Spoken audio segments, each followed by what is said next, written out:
EU and China, a love story for the ages, or just another trade tiff?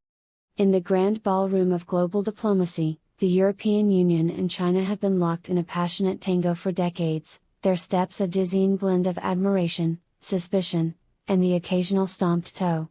Picture it, Brussels, decked out in its finest bureaucratic suit, twirling Beijing, resplendent in red silk, across a dance floor littered with trade agreements, human rights concerns, and the odd photovoltaic panel. It's a romance for the ages, or at least until the next tariff spat.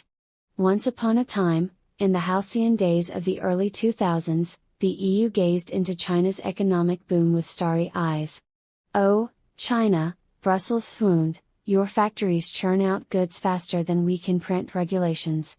China, ever the charmer, winked back, offering cheap consumer electronics and a tantalizing market of 1.4 billion shoppers. The EU, desperate to diversify its love life beyond the clingy United States, thought it had found the one.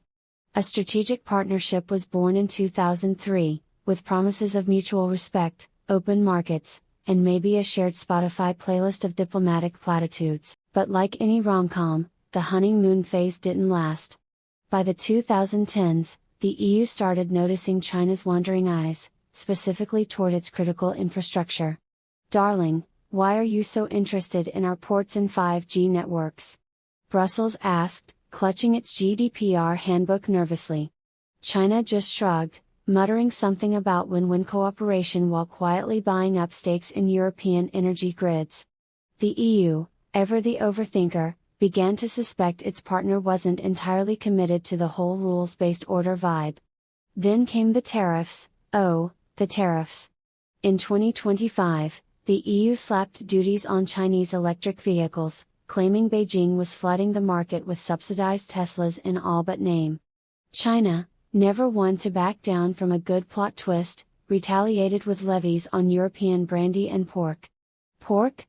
cried France, clutching its charcuterie boards. "This is war." Germany, meanwhile, muttered about its carmakers' profits in Shanghai and suggested everyone just calm down and have a schnitzel. The dance floor was now a battlefield, with each side lobbing passive-aggressive trade measures like confetti at a doomed wedding. Human rights. Oh, that was the elephant in the room, or rather, the panda in the ballroom. The EU kept bringing up pesky issues like Xinjiang and Hong Kong, while China rolled its eyes and accused Brussels of cultural imperialism. "You just don't understand my Belt and Road soul," Beijing huffed, sketching out plans for another highway in Central Asia. The EU, torn between its principles and its addiction to Chinese rare earths, settled for issuing strongly worded statements, because nothing says "I'm serious" like a 47-page white paper. By mid-2025, the Comprehensive Agreement on Investment, CAI, once the couple's shiny engagement ring, was gathering dust in a drawer. The EU Parliament, playing the role of the disapproving in-laws, had frozen the deal over sanctions and counter-sanctions. "We can't marry someone who doesn't respect our values," they declared, while quietly hoping China would keep shipping affordable solar panels. China, unfazed, flirted with other suitors, Africa, Latin America, anyone with a port and a pulse. Yet, like any good satire, there's a twist: they can't quit each other. The EU needs China's manufacturing might to fuel its green transition, ironic, given the coal plants. China needs the EU's market to keep its economic juggernaut rolling. So they keep dancing, albeit with less grace and more elbow jabs. Brussels whispers about de-risking, while Beijing murmurs decoupling is a myth. The music plays on, part waltz, part cage match.